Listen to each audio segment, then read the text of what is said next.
Welcome to my YouTube channel, dear student. Today we are going to start chapter 1 accounting class 11. हम chapter number 1 accounting के introduction की बात करेंगे कि accounting basically है क्या। देखो, बहुत से चीज़ों का अकाउंटिंग बेसिकली एक बिजनेस लैंग्वेज है। ठीक है, अकाउंटिंग एक बिजनेस लैंग्वेज है और अकाउंटिंग बेसिकली है क्या, इसका पर्पस क्या है, ये क्यों है, इसका क्या तरीकेकार है, हम यहाँ पे सबसे पहले बात वो करेंगे। तो अकाउंटिंग सबसे पहले हम एक एग्जांपल से बात करते हैं कि अकाउंटिंग बेसिकली ये एक हमारे पास एक तरीका होता है। अगर एक बंदे के पास बहुत ज्यादा पैसा है और वो बिजनेस स्टार्ट करता है, बिजनेस स्टार्ट करने के बाद बेसिक वो बिजनेस स्टार्ट किया, अब उसकी ट्रांजैक्शन बहुत ज्यादा हो रही है बिजनेस के अंदर।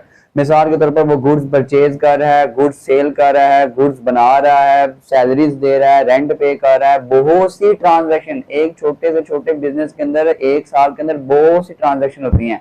तो वो इतनी ट्रांजैक्शन करता है। अब अगर कोई बंदा या गवर्नमेंट उससे पूछती है कि आप बताओ भाई, आपने एक साल के अंदर या इतने एक पीरियड के अंदर आपने कितना प्रॉफिट कमाया, आपने क्या परचेज किया, क्या सेल किया, तो अगर बंदे ने वो चीज रिकॉर्ड ना की हो तो वो अपना वो कैसे बता सकेगा।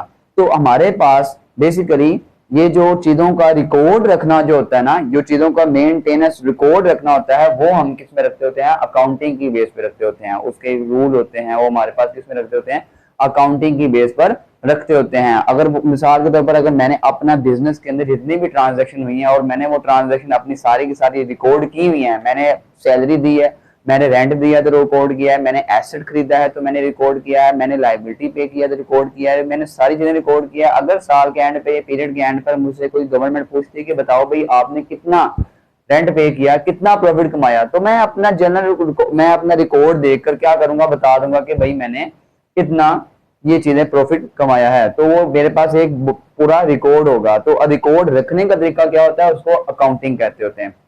तो यहाँ पे अकाउंटिंग की जो डेफिनेशन आती होती है, accounting is a business language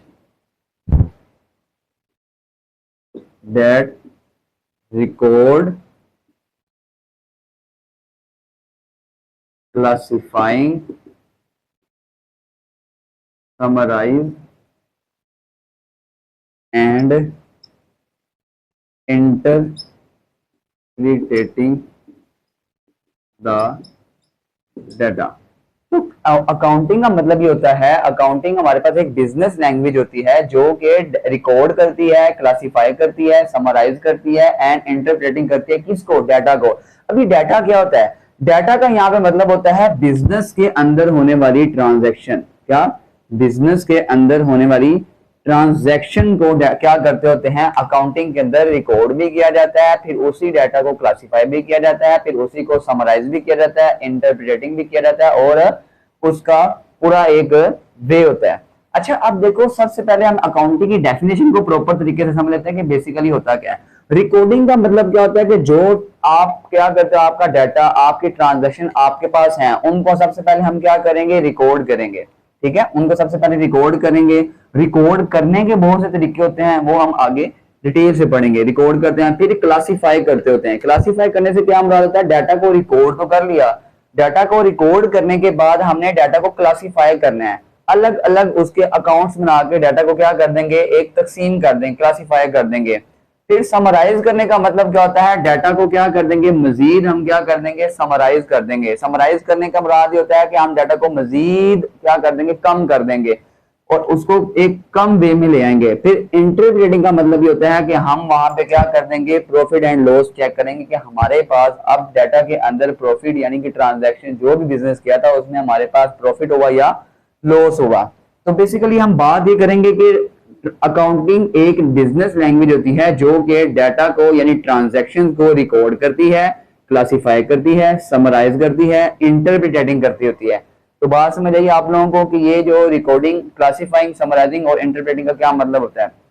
इसके बाद हम अपनी बात करेंगे कि अकाउंटिंग बेसिकली कितने तरह की होती है, ब्रांचेज ऑफ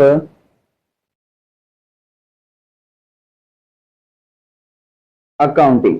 अच्छा, ब्रांचेज ऑफ अकाउंटिंग में हम बात करते होते हैं, अकाउंटिंग बेसिकली कितने तरह की होती है? बिजनेस के अंदर जो अकाउंटिंग होती है वो बेसिकली तीन तरह की होती है। एक होती है फाइनेंशियल अकाउंटिंग,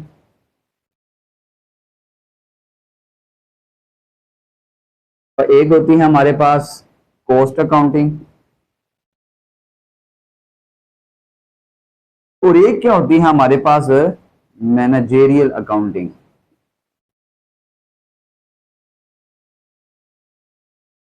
अच्छा, फाइनेंशियल अकाउंटिंग में हम क्या करते होते हैं? हम जस्ट अपना प्रॉफिट एंड लॉस चेक करते होते हैं। क्या हमें बिजनेस में प्रॉफिट हो रहा है, हमें बिजनेस में लॉस हो रहा है, और हम अपनी फाइनेंशियल पोजीशन को चेक करते होते हैं। फाइनेंशियल पोजीशन को जब चेक करना होता है तो हम क्या करते होते हैं? अपनी फाइनेंशियल अकाउंटिंग को देखते होते हैं। और अगर हम बात करें कि हम कोई मैन्युफैक्चरिंग गुड्स बना रहे हैं, गुड्स बनाने में, गुड्स की प्रोडक्शन के अंदर, गुड्स की मैन्युफैक्चरिंग के अंदर कितना खर्चा आता होता है, तो वो हमारी क्या होती है? Cost accounting. अब मैं बात करूं यहाँ पे गुड्स मैन्युफैक्चरिंग के अंदर जो हम अकाउंटिंग करते हैं वो हमारी कौन सी अकाउंटिंग होती है?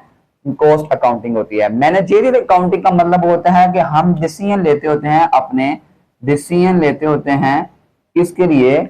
अकाउंटिंग, मैनेजेरियल अकाउंटिंग में हम क्या करते होते हैं? अपनी फ्यूचर प्लानिंग, अपना पैसा इन्वेस्ट करने के लिए जो हम डिसीजन लेते होते हैं उसको क्या कहते होते हैं? मैनेजेरियल अकाउंटिंग कहते होते हैं। तो अकाउंटिंग कोई इतना मुश्किल सब्जेक्ट नहीं है, सिर्फ और सिर्फ बात समझने की होती है। आपको रिकॉर्डिंग करने का तरीकेकार अब पता चलेगा, क्लासिफाइंग करने का पता चलेगा, समराइजिंग करने का पता चलेगा, इंटरप्रेटिंग करने का पता चलेगा। और ब्रांचेस जो होती हैं वो हमारे पास तीन किस्म की होती हैं। आप लोगों को अभी क्लास 11th के अंदर सिर्फ और सिर्फ आपने फाइनेंशियल अकाउंटिंग को ही पढ़ना है। फाइनेंशियल अकाउंटिंग को बेसिकली पढ़ेंगे मैक्सिमम, और उसके बाद कॉस्ट अकाउंटिंग के क्वेश्चन जो होंगे वो आप सेकेंड ईयर के अंदर भी उसकी बुक के अंदर आप मैक्सिमम क्वेश्चन उसके करोगे। मैनेजरियल अकाउंटिंग के भी आप क्वेश्चन करोगे। और यहाँ से यहाँ पे अब हम बात करेंगे आगे कि अकाउंटिंग का तो पता चल गया कि अकाउंटिंग बेसिकली है क्या? अपने बिजनेस लैंग्वेज होती है डाटा को समराइज और रिकॉर्ड करने के। उसके बाद हम बात करेंगे, उसके बाद हम बात करेंगे उसकी अकाउंटिंग के प्रिंसिपल, के अकाउंटिंग डाटा को रिकॉर्ड करना और अकाउंटिंग के कुछ प्रिंसिपल होते हैं। अब बात हम करेंगे कि what is types of business. हमने ये तो पढ़ लिया कि अकाउंटिंग जो होती है वो एक बिजनेस की लैंग्वेज होती है जो बिजनेस के अंदर होने वाले ट्रांजैक्शन को क्या करती होती है? रिकॉर्ड करती होती है। ये हमने पहले बात पढ़ चुके हैं। अब हम जो हमने बात पढ़नी है वो बात पढ़नी है कि बिजनेस कितने तरह का होता है। तो हम बात करेंगे बिजनेस यहाँ पे तीन तरह का होता है: सोल प्रोप्राइटरशिप, पार्टनरशिप और जॉइंट स्टॉक ऑफ कंपनी। तो सोल प्रोप्राइटरशिप का मतलब क्या होता है कि यहाँ पर सिंगल एक ही बंदा मालिक होता है। यानी अगर आप मिसाल के तौर पर बात करें कि एक दुकानदार है, किराने की दुकान है, अब वो अकेला उस दुकानदार का मालिक होता है। तो इस तरह का बिजनेस जिसमें अकेला बंदा सिर्फ और सिर्फ दुकानदार का मालिक होता है, सिर्फ बिजनेस का मालिक होता है, अकेला बंदा, उसको कहते हैं, उस बिजनेस को क्या कहते होते हैं? सोल प्रोप्राइटरशिप कहते होते हैं। और अगर हम बात करें पार्टनरशिप बिजनेस की, तो ऐसा बिजनेस जिसमें कम से कम टू पार्टनरशिप हो और ज्यादा से ज्यादा कितने हो? टू हो और ज्यादा, मोर देन, यानी कि हम अगर बात करें more than two, more than two partnership हो और लेस देन 20, 20 से कम हो और 2 से ज्यादा हो, तो इस तरह के जो बिजनेस के ओनर होते हैं उनको हम कहते हैं पार्टनरशिप बिजनेस कहते होते हैं कि ये हमारे पास क्या होते हैं? पार्टनरशिप बिजनेस होते हैं। तो दूसरी और आखिरी जो हमारे पास होती है वो होती है जॉइंट स्टॉक ऑफ कंपनी। तो जॉइंट स्टॉक ऑफ कंपनी का मतलब ये होता है कि ऐसा बिजनेस जो हमारे पास क्या होता है? शेयर्स की सूरत में हमारे पास चलता होता है। तो कंपनी जो होती है वो हमारे पास दो तरह की होती है, एक होता है प्राइवेट लिमिटेड कंपनी और एक होता है पब्लिक लिमिटेड कंपनी। तो प्राइवेट लिमिटेड कंपनी का मतलब ये होता है कि जो प्राइवेट होती है और उसके जो शेयर्स होते हैं, उसकी चीजें, उसके शेयर्स या वो एक खास तबके के लोग जो होते हैं वो ही खरीद सकते होते हैं। यानी कि अगर एक बंदा बिजनेस है, उसकी कंपनी है, तो सिर्फ रिलेटिव उसके जो होंगे वो ही प्राइवेट लिमिटेड कंपनी के शेयर्स खरीद सकते हैं। और जो कंपनी होती हैं वो शेयर से ही उसके शेयर्स बेच जाते हैं, उनसे जो पैसा आता है उसी से क्या होता है? कंपनी अपने पैसे खरीदती होती है। Public private company, public limited company का मतलब ये होता है ऐसी कंपनी जो हमारे पास क्या होती है? पब्लिक उसके शेयर खरीदती है। वो खास सबका नहीं होता, हर तरह का लोग भी, हर तरह के लोग उसके शेयर खरीद सकते होते हैं। तो ये हमारे पास क्या होता है? जॉइंट स्टॉक ऑफ कंपनी, जो कि पब्लिक उसके शेयर खरीदते होते हैं। तो हमारे पास टोटल 3 किस्म के क्या हो जाएंगे हमारे पास बिजनेस होते हैं, एक सोल प्रोप्राइटरशिप, एक partnership, joint stock of company.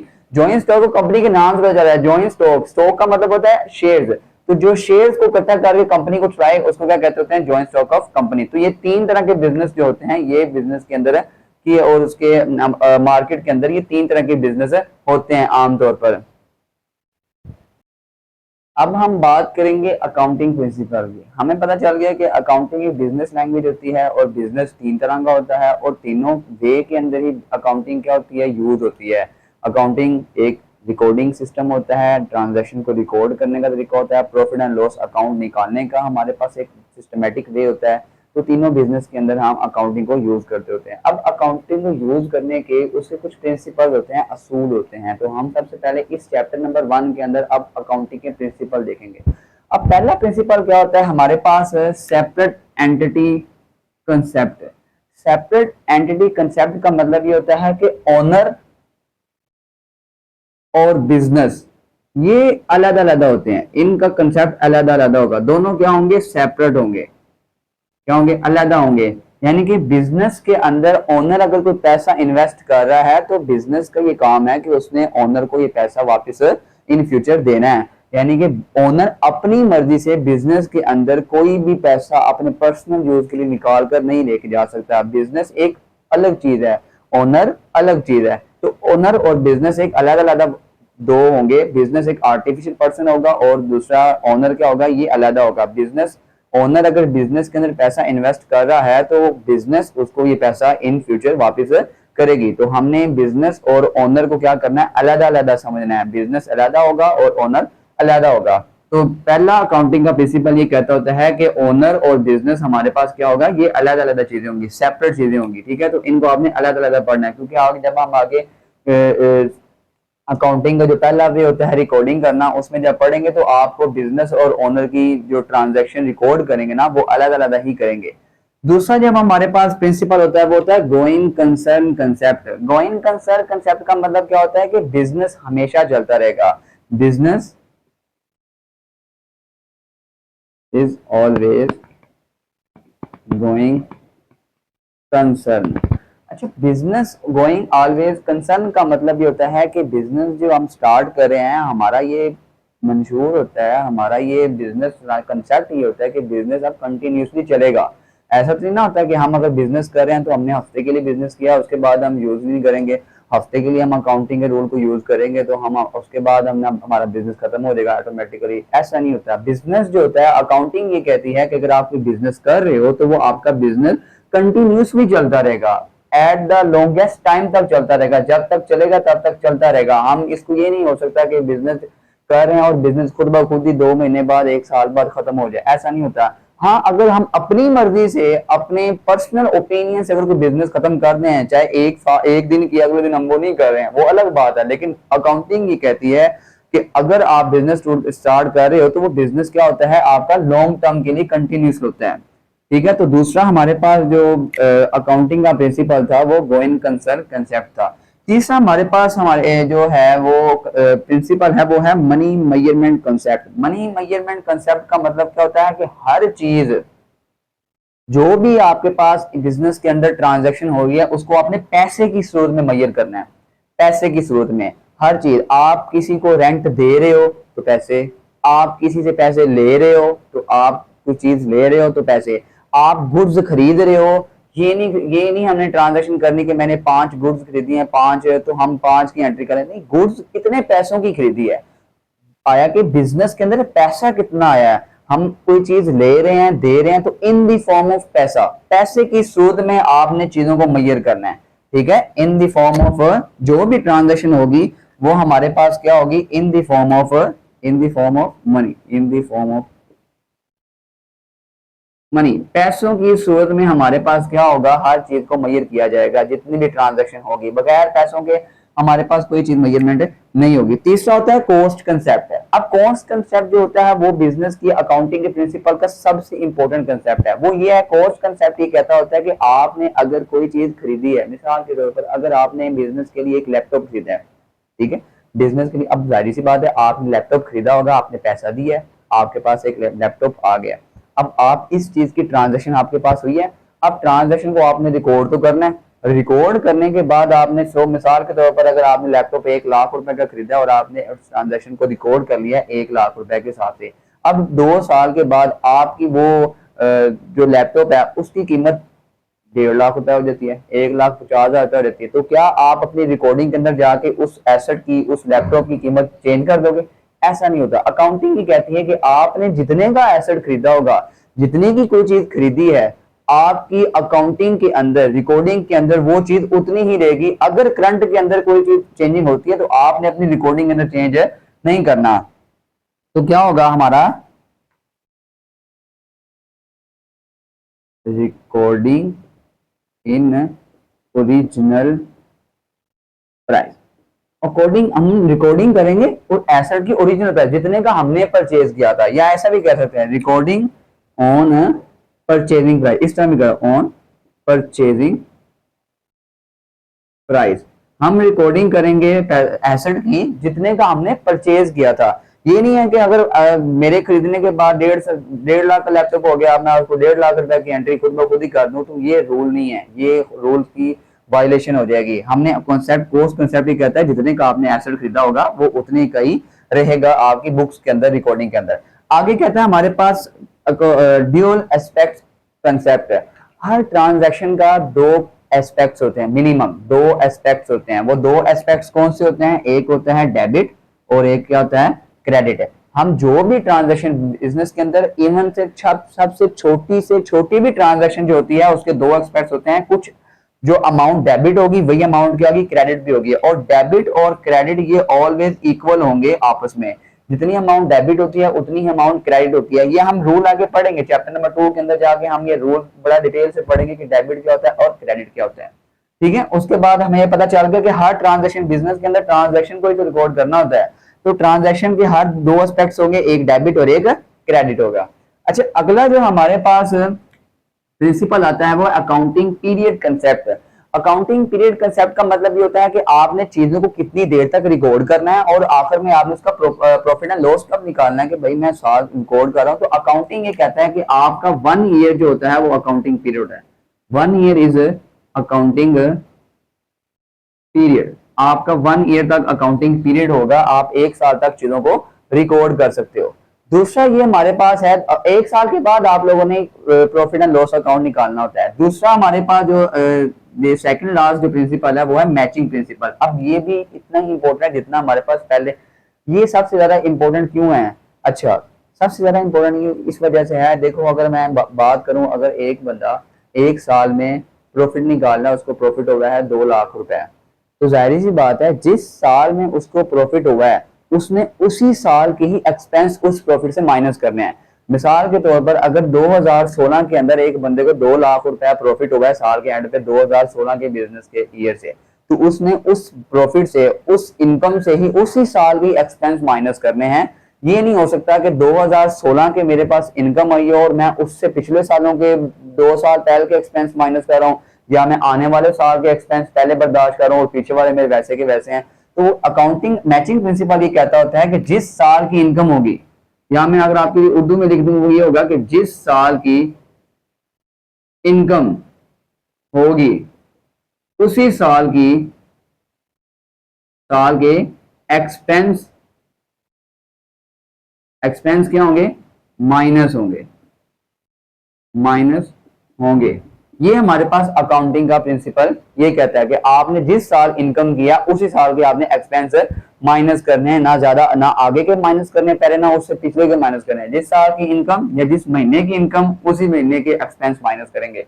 अच्छा, आगे हमारे पास क्या होता है? रियलाइजेशन कंसेप्ट है। रियलाइजेशन कंसेप्ट हमारे पास ये बताता होता है कि आप को कोई भी चीज अगर आपके पास है उसको रियलाइज करना, महसूस करना। अगर मिसाल के तौर पर अगर एक बंदा इन्वेस्टर है, बिजनेस ओनर है, उसने किसी जगह पे पैसे लगा दिए और उसको लगता है कि मुझे यहाँ पे लॉस हो जाएगा, तो उसको टाइम से पहले ही रियलाइज कर लेना चाहिए कि मुझे यहाँ पर लॉस होगा। कोई एक एक्स्ट्रा ऑर्डिनरी उम्मीद नहीं लगानी है कि मुझे यहाँ से हो सके प्रॉफिट हो ही जाए। तो जहाँ पे लॉस का चांस हो उसको पहले ही रियलाइज कर लेना है कि मुझे यहाँ से लॉस हो गया। बाद में अगर प्रॉफिट हो जाए तो वो है ना वेल एंड गुड, लेकिन अगर प्रॉफिट नहीं हो रहा, उसको नुकसान के चांसेस हैं, तो वो हमारे पास क्या होगा, उसने उसको पहले ही रियलाइज कर लेना है। ये हमारे पास रियलाइजेशन कंसेप्ट कहता है किसका, अकाउंटिंग का। तो ये हमारे पास क्या थे, अकाउंटिंग के प्रिंसिपल थे। इन्हीं रूल्स को फॉलो करते हुए, इन असूल को फॉलो करते हुए हम क्या करेंगे, आगे अकाउंटिंग के न्यूमेरिकल्स भी करेंगे, रिकॉर्डिंग भी करेंगे, समराइज भी करेंगे, सारा कुछ करेंगे हम यहाँ पर। ये रूल, उम्मीद है कि आप लोगों को ये रूल्स जो होंगे वो बहुत अच्छे तरीके से समझ आ गए हों। अगर आप लोगों को ये अच्छे तरीके से समझ आ गए हों तो हमारा चैप्टर नंबर जो 1 है वो यहाँ पे क्लियर हो जाता है। चैप्टर नंबर 1 में कोई इतनी चीजें, इतना कोई पहाड़ नहीं था जो हमने यहाँ पे करना था। तो चैप्टर नंबर 1 के अंदर बेसिक कॉन्सेप्ट है अकाउंटिंग के। अकाउंटिंग बेसिकली है क्या, अकाउंटिंग कहाँ पे यूज होती है, अकाउंटिंग के ब्रांचेस कहते हैं। फिर हमने अकाउंटिंग के पढ़े, बिजनेस कितने होते हैं, कितने तरह का होता है, अकाउंटिंग के कुछ रूल्स पढ़े हैं। अब हम आगे आगे इसको चैप्टर नंबर 2 की तरफ लेके जाएंगे। तो चैप्टर नंबर 2 में हम बाकी चीज़ों को पढ़ेंगे कि बाकी उसमें क्या होते हैं, रिकॉर्डिंग कैसे होती है, जर्नल कैसे बनता है, ये सारी की सारी चीज़ें सब पढ़ेंगे। अगर आप लोगों को ये चीज़ें पसंद हो गई हो, हाँ, तो अगर उम्मीद है कि आप लोगों को ये सारे के सारे प्रिंसिपल और चैप्टर नंबर 1 क्लियर हो गया होगा। तो अगर आप लोगों को ये वीडियो पसंद आई हो तो लाइक, शेयर और कमेंट भी करिएगा और चैनल को सब्सक्राइब भी करेगा। अब मिलते हैं आपको अगले चैप्टर की, चैप्टर नंबर 2 की वीडियो के अंदर। उसमें क्या क्या आपको सीखने को मिलेगा वो हम अगली वीडियो में डिस्कस करेंगे।